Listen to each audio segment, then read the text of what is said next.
Welcome to the Bible Stories with Gian channel. In the beginning, God created the Garden of Eden, a place where everything was perfect. But hold on, was it really perfect from the start? Genesis tells us that God placed Adam and Eve in this beautiful garden. In the middle of the garden, he planted the tree of knowledge of good and evil.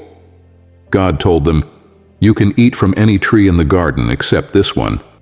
At first glance, this rule seems simple. But why did God place the tree of knowledge there? If he knew what was going to happen, why make the tree so appealing? It feels like God set them up to fail from the start. This wasn't just a random test.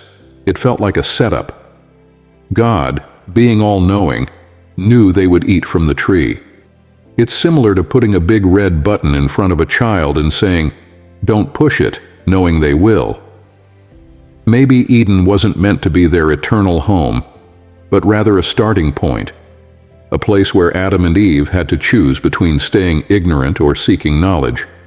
If God's plan was for them to break the rules, why not keep Adam and Eve innocent forever? Instead, he placed the tree openly in the garden, making temptation impossible to avoid. It's like the ultimate test was right in front of them every day, pushing them to make a choice between obedience and seeking knowledge. Let's talk about Eve. For centuries, Eve has been blamed for humanity's fall from grace. But what if Eve wasn't the villain? Perhaps she was curious and sought knowledge, not just blindly following orders. When the serpent approached her, Eve chose to eat the fruit, making a conscious decision to seek understanding. She wasn't deceived. She wanted to learn and grow. Now what about Adam? Often portrayed as innocent, Adam also made the choice to eat the fruit. He wasn't just a passive character. He saw Eve eating the fruit and chose to join her without protest. Adam shared the same responsibility as Eve, but historically he's received a free pass while Eve is blamed. This double standard has persisted for centuries, shifting blame onto women and maintaining old narratives. The serpent, often seen as the ultimate villain, could be viewed differently. In many ancient cultures, snakes symbolize wisdom and change. Perhaps the serpent was guiding Eve towards evolution and development, not deception.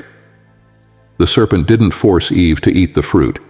He offered her a choice to gain knowledge. After eating the fruit, Adam and Eve became aware of good and evil.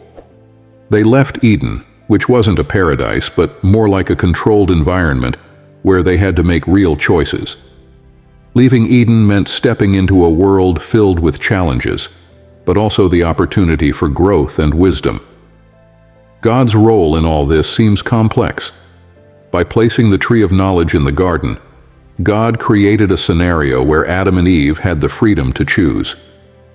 It wasn't about punishment, but about allowing humanity to grow beyond innocence.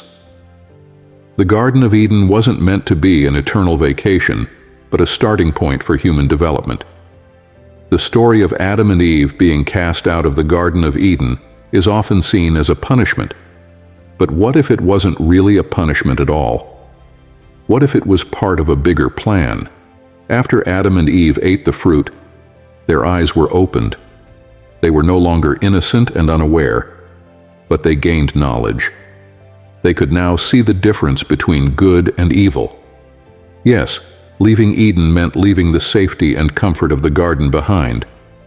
But it also meant stepping into the real world where they could grow and learn. Think about it. If they had stayed in Eden, they would have remained in a state of ignorance forever. Leaving the garden was actually the first big step toward becoming fully human. They began their journey toward wisdom, free will, and even a deeper understanding of God. This wasn't a curse, it was a gift. God didn't kick them out to punish them, but to set them free. Eden was never meant to be a permanent home. It was a place of innocence. But innocence doesn't lead to progress. Real growth happens when we face challenges, make mistakes, and learn from them. Leaving Eden wasn't the end of the story. It was the beginning of humanity's journey toward. In conclusion, The story of Adam and Eve in the Garden of Eden is not just about obedience and punishment. It's about the freedom to choose, the quest for knowledge, and the growth that comes from making difficult decisions. Understanding this deeper perspective changes how we view the characters and the events that shaped humanity. References: Genesis 2-3. The story of Adam and Eve in the Garden of Eden, including the creation of the garden, the placement of the tree of knowledge, the temptation by the serpent, and the subsequent fall of man.